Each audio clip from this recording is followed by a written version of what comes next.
नमस्कार सभी को, विश्लेषण में आपका स्वागत है। हम विजन एस का टेस्ट सीरीज कर रहे थे। हमारा टेस्ट नंबर 4 चल रहा है। इस टेस्ट के 3 सेशन हो चुके हैं, 4th सेशन है। हम क्वेश्चन नंबर 39 तक कर चुके थे। अगले प्रश्न से हम करेंगे। अगर आपको स्पीड धीरे लग रही हो तो 1.5 या फिर 1.25 पे देख सकते हैं।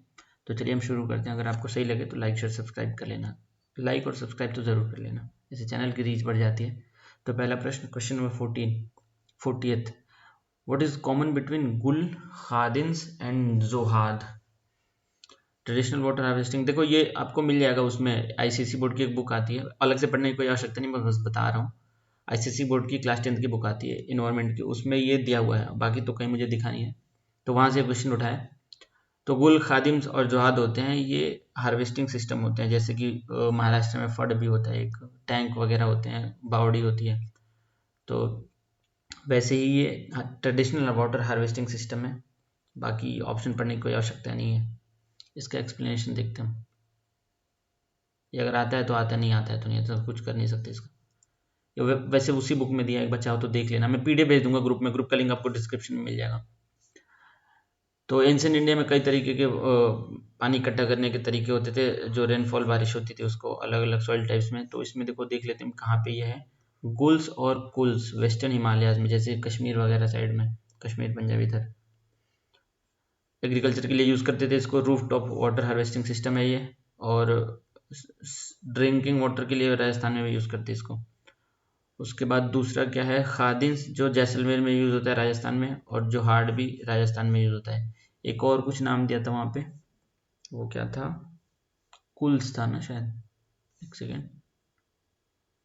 गुल, खादिम्स, जोहाद, हाँ ये तीनों हो गए। तो हमारा ये हो गया। अगले प्रश्न पे चलते हैं। With reference to the popular millet crop, jowar, jowar को हम सोरगम भी कहते हैं। Consider the following statement. Maharashtra is the highest producer of jowar in the country. Maharashtra highest producer है, हाँ ये तो ठीक बात है। It is sown in both rabi and kharif season in southern states of Andhra Pradesh, Telangana and Karnataka. देखो जो सोरगम होता है ना, ज्वार, उसको तापमान ऐसा चाहिए कि ना बहुत ज़्यादा ना बहुत ठंडा। तो ऐसा तापमान तो महाराष्ट्र में होता है, इसलिए तो ठीक है, ये बढ़िया है। बारिश भी इसको लगभग 60 सेंटीमीटर 50 सेंटीमीटर के आसपास चाहिए होती है। तो ये अनुकूल माहौल देता है महाराष्ट्र। लेकिन नॉर्थ में ये केवल रबी खरीफ क्रॉप हो पाता है, क्योंकि ठंड के टाइम में मौसम बहुत ठंडा होता है। तो इसको 16 डिग्री से नीचे तापमान जाता है तो ये फसल खराब हो जाती है इसकी, ज्वार की जो सोरगम है। तो इस कारण से साउथ में ये दोनों सीजन में होता है, नॉर्थ में केवल एक सीजन में होता है। तो ये भी आंसर, ये भी सही है। तो इसका आंसर हो जाएगा बोथ 1 and 2। एक्सप्लेनेशन देखते हैं हम। 41st का सी, ठीक है। ज्वार मेन फूड क्रॉप होता है। अभी पिछले साल सरकार ने इंटरनेशनल ईयर ऑफ मिलेट भी मनाया था। तो महाराष्ट्र काउंट करता है 37.88%, जो कि हाईएस्ट है भारत में। ज्वार बोथ खरीफ और रबी सीजन में होता है सदर्न स्टेट्स में, लेकिन नॉर्थ में ये केवल खरीफ सीजन में होता है, ठंडी में नहीं होता है। अब ज्वार एग्जिबिट ग्रेटर टॉलरेंस करता है टेम्परेचर के लिए fluctuation, resulting in significant less impact on yield. मतलब टेम्परेचर बदलता भी रहता है, उतना फर्क नहीं पड़ेगा, लेकिन एक टाइम के नीचे 16 डिग्री से नीचे खराब हो जाता है। ये इसमें डेटा नहीं दिया, 16 डिग्री याद रखना अगर पूछ ले कभी तो। ठीक है, अगले प्रश्न पे चलते हैं।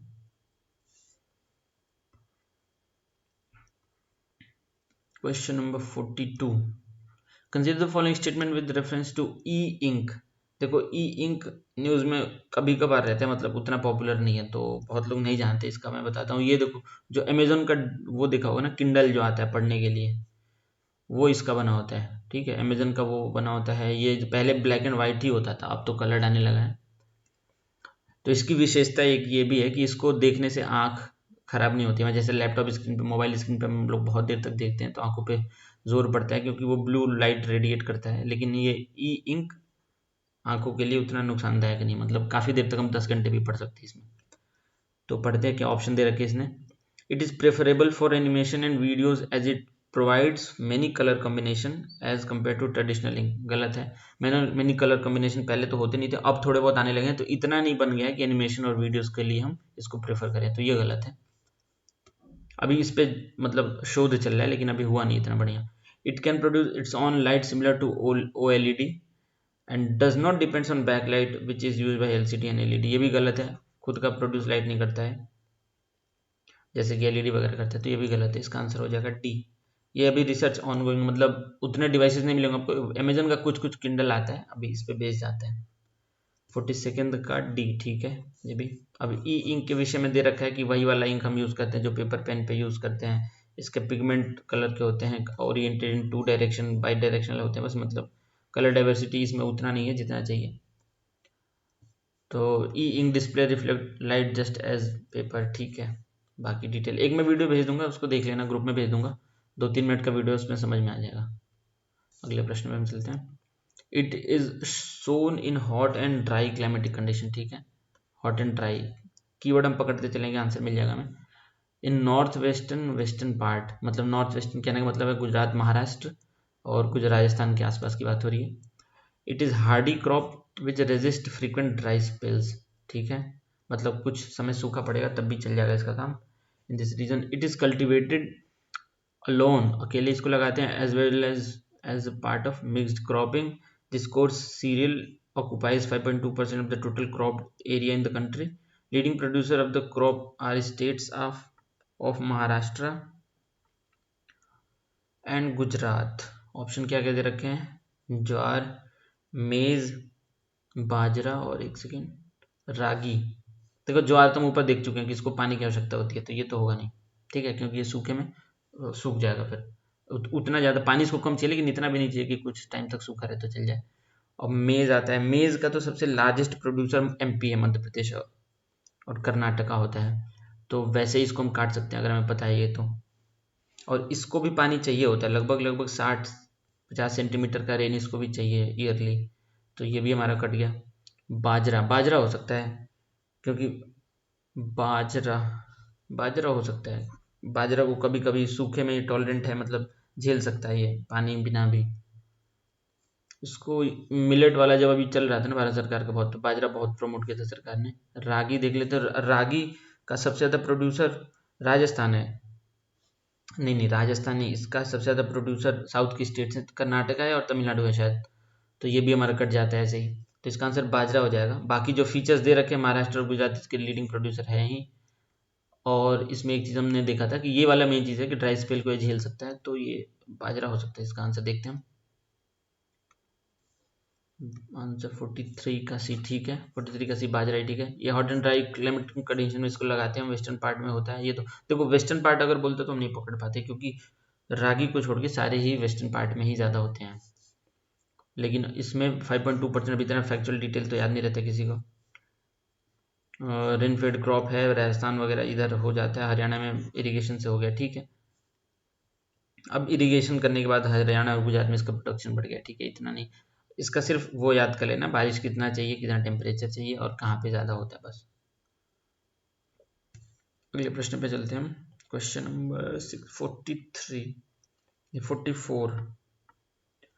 अब 44 में क्या बोला है, statement 1, consider the following statement. Statement 1, linear distance of a degree of a latitude at pole is little longer than that of the equator। पोल पे लीनियर डिस्टेंस जो लैटिट्यूड का होता है लॉन्गर होता है पोल से, इक्वेटर से, हाँ ठीक है ये, क्योंकि वो ऊपर जाके फ्लैट होने लगता है ना ये, और इक्वेटर पे तो ऐसे रहता है, तो यहाँ पे डिस्टेंस थोड़ा लॉन्गर रहता है, ठीक है। Linear distance, earth is slightly flattened at the poles at bulging at the equator, बिल्कुल ठीक है, ये इसका रीजन है, इसका आंसर हो जाएगा पहला स्टेटमेंट सही है, दूसरा उसका करेक्ट एक्सप्लेनेशन है। ये तो आप पहले ही चैप्टर में पढ़ते हैं, लैटिट्यूड लॉन्गिट्यूड के ज्योग्राफी में, एक्सप्लेनेशन पढ़ने की आवश्यकता है नहीं, देख लेते बस। 44 का आंसर ये ठीक है। देखो जो इक्वेटर पे हमारा होता है लैटिट्यूड का डिस्टेंस, वो होता है 68.704 माइल्स, वही 45 डिग्री पे जाके 69 हो जाता है, और वही ऊपर पोल्स पे जाके ये लगभग लगभग 69 माइल्स हो जाता है सबसे ज़्यादा, अरे 69.407। तो इसका एवरेज हम 49,111 किलोमीटर ले लेते हैं, तो ये स्टेटमेंट सही था। और इसका रीज़न यही है कि शेप ऊपर फ्लैट हो जाता है, नीचे आके बल्ज हो जाता है। अगले प्रश्न पे हम चलते हैं, ये इजी क्वेश्चन था। Consider the following indices, the number of industrial units, number of industrial workers, quantum of power used for industrial purpose, total industrial output, value added manufacturing।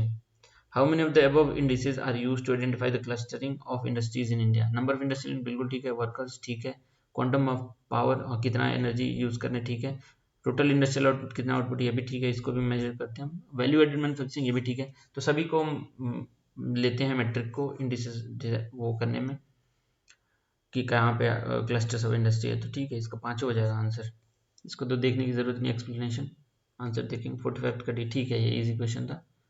अगले प्रश्न में चलते हैं। Arrange the following Indian language family in decreasing order based on the number of native speakers. किसके सबसे ज़्यादा जनसंख्या है उसको डिक्रीजिंग ऑर्डर में लगाना है। तो देखो इंडो आर्यन सबसे ज़्यादा हो जाएगा, क्योंकि इसमें सभी भाषाएं जाती है, हिंदी, मराठी, बंगाली, गुजराती, इधर जितनी नॉर्थ में भाषाएं हैं विंध्यस के ऊपर, सभी भाषाएं इसमें आ जाती हैं। तो इस उर्दू वगैरह, हिंदी, सब कुछ आ जाता है इसमें। तो ये तो ऑब्वियसली सबसे पहले पे होगा, तो 2 ऑप्शन मैंने ऐसे ही काट दिए। द्रविडियन दूसरे नंबर पे आएगा, क्योंकि तमिलनाडु, आंध्र प्रदेश, कर्नाटका, केरला, ये चारों जितने साउथ वाले स्टेट्स हैं तमिल द्रविडियन लैंग्वेजेस होती हैं।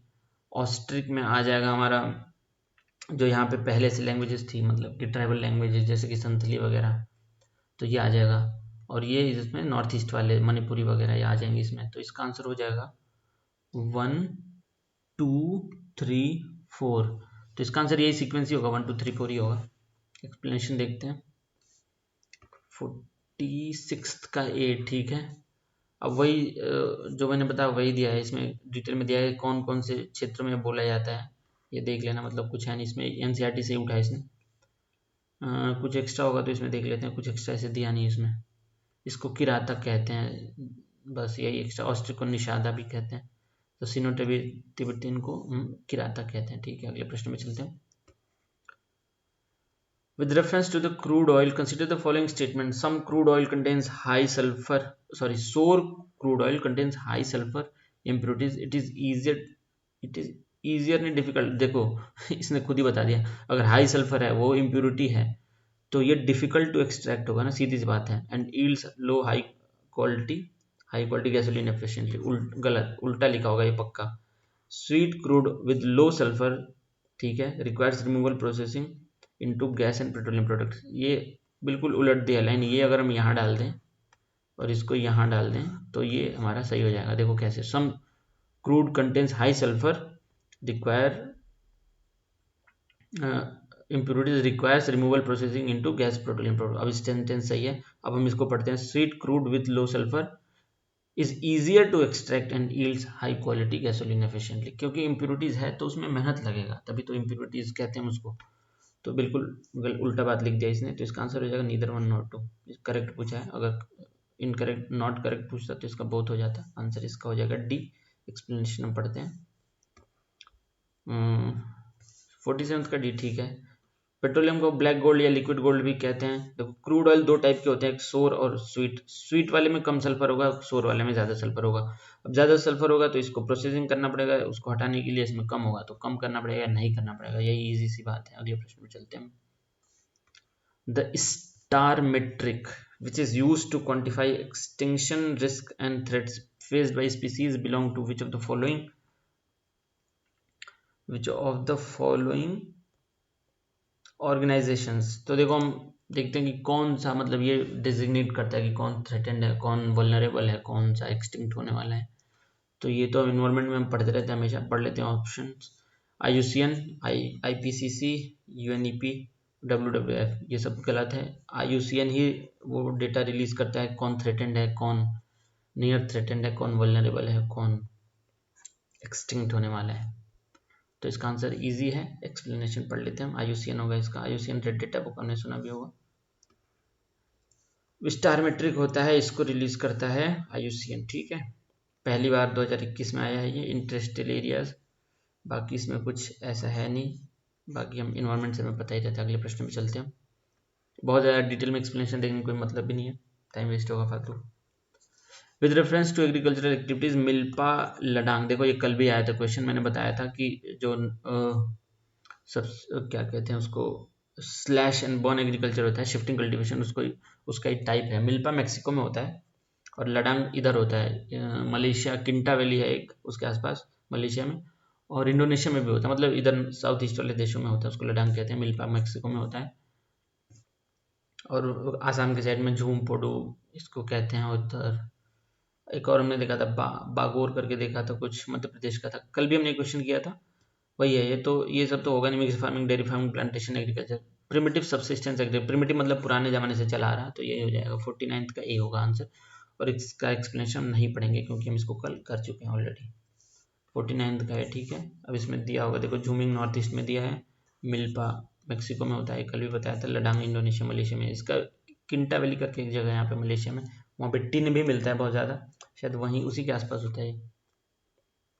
अगले प्रश्न में चलते हैं। और इससे वहाँ पे जो रहते हैं ना ओरंगटून, उनको खतरा भी हो गया है मलेशिया में, क्योंकि ये लोग जंगल जला देते हैं, और या तो फिर जंगल जला के पाम ऑयल की कल्टीवेशन भी करते रहते हैं, तो थोड़ा अलग भी हो गया, लेकिन इससे खतरा है ओरंगटून को। Consider the following statement: Eastern and Southern Asia and East Africa exhibit high population density. Eastern and Southern Asia मतलब भारत के आसपास वाले देशों की बात कर रही है। ईस्ट एशिया तो इधर हो गया, और ये भारत का इधर हो गया साउथ एशिया, ठीक है। तो यहाँ पे पॉपुलेशन डेंसिटी ज़्यादा है, ठीक है।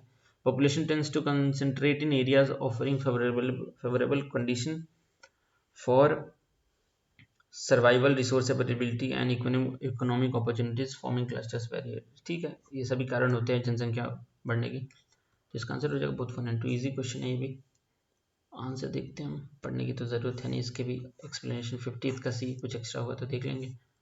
अब 90% population reside only 10% of land mass, ठीक है। कुछ इसमें ऐसा है नहीं जो हमें पता नहीं हो, ठीक है, तो कुछ देखने की जरूरत नहीं। बड़े शहरों का नाम लिखा है जहाँ पे ज़्यादा पॉपुलेशन। अगले प्रश्न में हम चलते हैं।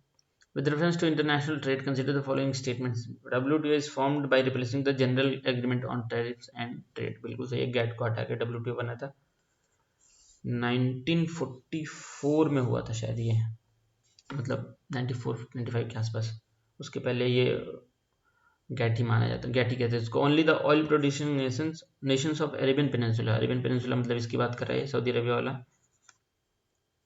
तो are eligible for OPEC, OPEC के सदस्यता के लिए। बिल्कुल अरेबियन पेनिनसुला बिल्कुल गलत है, इसका तो फाउंडिंग मेंबर ही है वेनेजुएला, और वेनेजुएला कहाँ, उधर साउथ अमेरिका में है, और तो ये तो वैसे ही गलत हो गया। और ये वाला और WTO, हाँ ये तो सही था, तो इसका आंसर 1 हो जाएगा। देखो इसमें यही बोला है कि केवल अरेबियन पेनिनसुला के देश ही जो ऑयल प्रोड्यूस करते हैं वही ओपेक मेंबर हो सकते हैं, जो कि गलत बात है। ओपेक का मेंबर एक है वेनेजुएला करके, नॉर्थ साउथ अमेरिका में एक देश है यहाँ पे वेनेजुएला, तो वो भी इसका फाउंडिंग मेंबर है, तो ये तो गलत ही हो गया ऐसे ही। और भी बहुत सारे देश हैं इसमें, लेकिन मैंने एग्जाम्पल दिया वेनेजुएला का। एक्सप्लेनेशन देखते क्या दिया है। 51st का आंसर ए, ठीक है। देखो 1944 तक इसको गैट कहते थे, उसके बाद ये WTO हो गया, और तो इसमें कुछ है नहीं, 95 से हो गया ये, 1 जनवरी आज ही की तारीख से हुआ है, और तो कुछ इसमें नहीं। ओपेक जो कि 1960s में 60 में बना है, इसके फाउंडिंग मेंबर देखो Iran, Iraq, Kuwait, Saudi Arabia and Venezuela. देखो ये मैं कह रहा था, तो ये देखो अरेबियन पेनिनसुला में ईरान भी तो नहीं है, ठीक है, इराक भी नहीं है अरेबियन पेनिनसुला में, जबकि इसके मेंबर देखो इंडोनेशिया, ये दुनिया भर के देश हैं, ठीक है, तो ये गलत हो गया था हमारे ऐसे ही। इसका हेडक्वार्टर अभी ऑस्ट्रिया वियना में है 1965 से, ठीक है, बस इतना जानने की बात है। अगले प्रश्न पे चलते हैं।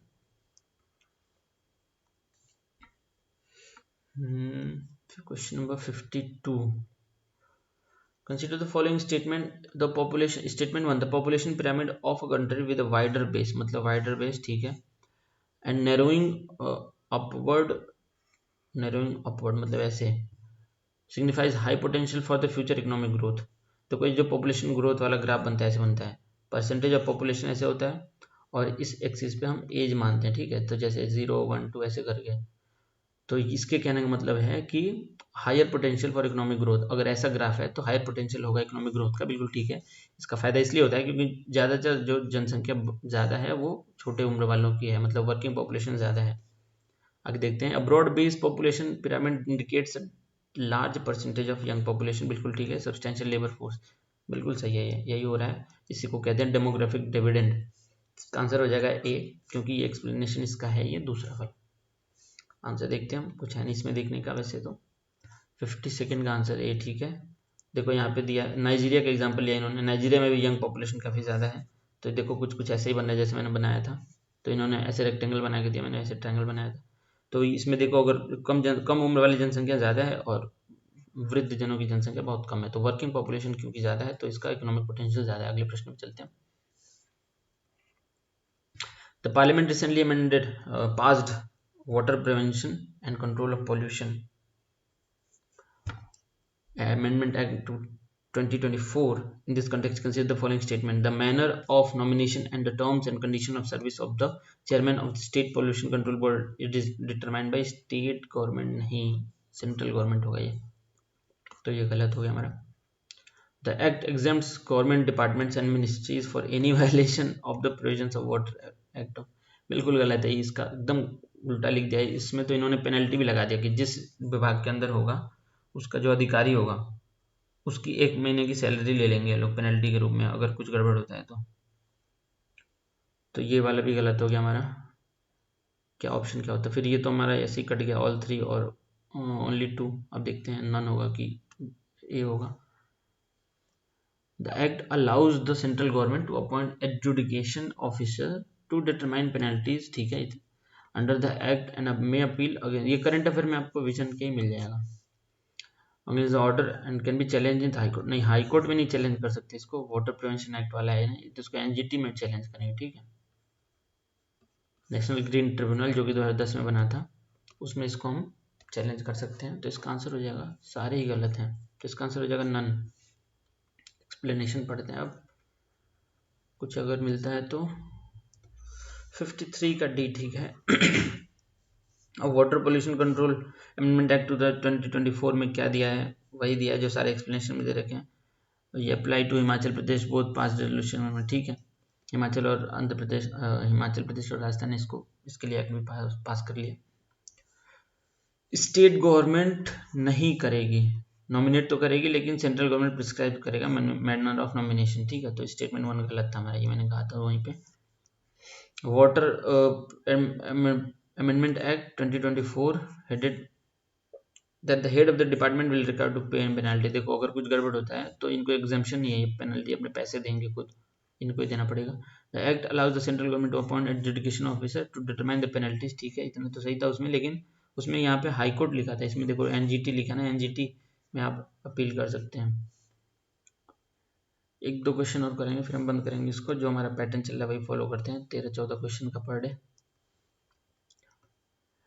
This human race is associated with individual characterized by light skin color, straight and wavy hair, narrow facial features, originally conceptualized as white race। अच्छा, तो ये यूरोप अमेरिका वगैरह की बात हो रही है। Historically link to the European and western Asian population. Which of the following human race is being described in the following above passage. देखो मंगोलॉइड तो इधर का हो जाएगा, चाइना, मंगोलिया, साउथ एशिया वाले, साउथ ईस्ट एशिया वाले, ठीक है, तो ये गलत है। कॉकेसॉइड, इसको कॉकेशियन भी कहते हैं, कॉकेशियन, तो यही होता है जो ब्लू आईज ब्लॉन्ड हेयर हमेशा सुनने में आता है ना, वाइट रेस, तो यही है। इस पे तो आजकल बहुत विवाद भी चल रहा है, वाइट और इधर यूएसए में। तो इसका आंसर ये होगा। कैपॉइड हम उसको कहते हैं अफ्रीका वालों को, सब सहारन अफ्रीका के आसपास जो लोग रहते हैं उनको, और निग्रोइड नाइजीरिया वगैरह के, ये भी अफ्रीकन रेस ही है, तो ये तो बिल्कुल ऐसी गलत है, मंगोलॉइड होगा नहीं। कॉकेसॉइड, एक थ्योरी तो ये भी कहती है कि जो वाइट रेस है मतलब अमेरिका वगैरह में, वो एक तरीके का मंगोलॉइड ही है, मतलब एक थ्योरी ये भी है, लेकिन यहाँ पे हम क्योंकि कॉकेशियन अलग से दिया है तो हम यही मानेंगे, कॉकेसॉइड। अगले प्रश्न में हम चलते हैं, आंसर देख लेते पहले हम। 54 का भी ठीक है, कॉकेसॉइड, कॉकेशियन वही वाइट रेस को कहते हैं। निग्रोइड डार्क स्किन होता है, नहीं तो नीग्रो कहते हैं, तो ये अफ्रीका में होता है, बताया था मैंने। मंगोलॉइड इधर चाइना वगैरह में होगा। ये आंखें थोड़ी छोटी होती हैं उनकी, येलो ब्राउन स्किन होता है। ऑस्ट्रेलॉइड ऑस्ट्रेलिया वाले, न्यूजीलैंड। कैपॉइड ये आपका अफ्रीका में, सदर्न अफ्रीका, सब सहारन अफ्रीका में, ठीक है। सॉरी मैंने सब सहारन बोला था, यहाँ पे सदर्न अफ्रीका लिखा है, सब सहारन तो नॉर्थ हो जाएगा, सदर्न अफ्रीका मतलब नीचे वाला, जिम्बाब्वे, बोट्सवाना, साउथ अफ्रीका वगैरह। अगले प्रश्न पर चलते हैं, एक क्वेश्चन और करेंगे बस। Isthmus of Kra is a part of which of the following peninsula?